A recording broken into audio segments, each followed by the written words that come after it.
Next question. This will go to Mr. Mara, Mr. Mays, Mr. Biddle, and Mr. Lopez. In 2003, Mayor Williams set a goal of growing the district's population by 100,000 in 10 years. We've gained only about a quarter of that since then, but should the district strive to finish that goal in the next decade?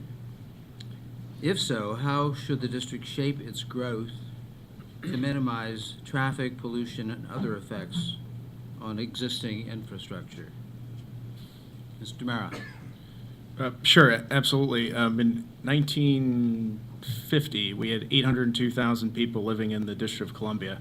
Through a variety of factors, that population slipped. We need to look at a number of areas to grow that population again, including obviously education, which I do think we are on the right track with education. I'm a big supporter of Interim Chancellor Kaya Henderson. And work from a workforce development perspective, we need to do significantly more there, especially in areas east of the river. As Jock mentioned, we have a 30% unemployment rate. Very brief amount of time.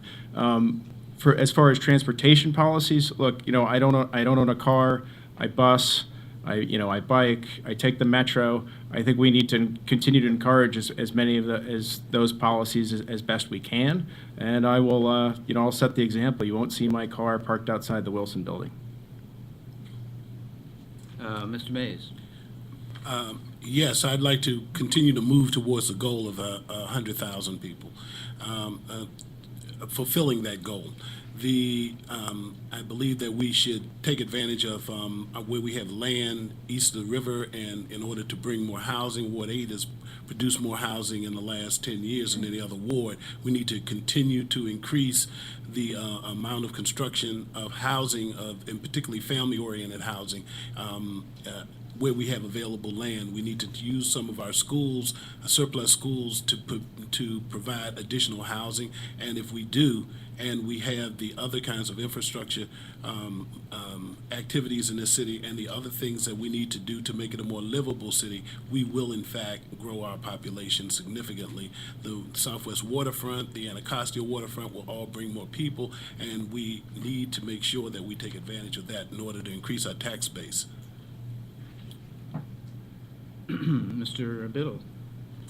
Yeah, so we absolutely need to hold the course to make sure we continue to grow the district's population. I mean, frankly, the growth of our population will likely put us in a better position to be able to expand the budget and do many of the things that we would like to do that we simply cannot afford to do right now. But I think about how we do that. And I grew up here in the District of Columbia and was successful in school because I had great schools to go to. And that's a key and core to how we're going to do this, right? We're going to make this district a place where people can raise their families and stay, so that many of our talent don't grow up and leave the District of Columbia. They find that they can stay here. But I think in terms of the population, as we continue to grow, we're going to have to think about development and density and providing workforce housing. I had the opportunity as a child growing up to have teachers that taught me in school live in neighborhoods in the city. There's no better reinforcement for a child's behavior than to know that your mother might run into your teacher today in the grocery store. And so as we continue to increase housing, we've got to attend to workforce. We've got to make the district a place that district government employees can afford to live and work and raise their own families as we continue to grow outward over the years. Mr. Lopez? Yes, I believe we should continue to stay the course. We can do that by doing a few things. We can provide more workforce housing. It's a shame that close to 70% of our local government, our employees, the people that we pay, do not live in the District of Columbia. We should provide programs to help these employees purchase homes, purchase condominiums, wherever they want to live. In return, they continue to work in our government and improve our city. In regards to transportation, we should look at building more housing in Main Street corridors along Georgia Avenue, Benning Road, Martin Luther King Avenue. These are areas that have good access to metros. They have streetcars coming along Benning Road, Benning Road. And we should look at just new innovative things. I mean, there's a whole bunch of eco-friendly tuk-tuks, as they call them, that are used around the world. We could launch different programs east of the river to improve transportation there. So as we continue to build housing, I think we should definitely look at best practices around the world and implement them as we continue to grow our population. Yeah, I'll have a follow-up for Mr. Mays. You suggested that we have more housing opportunities in Ward 8 in particular.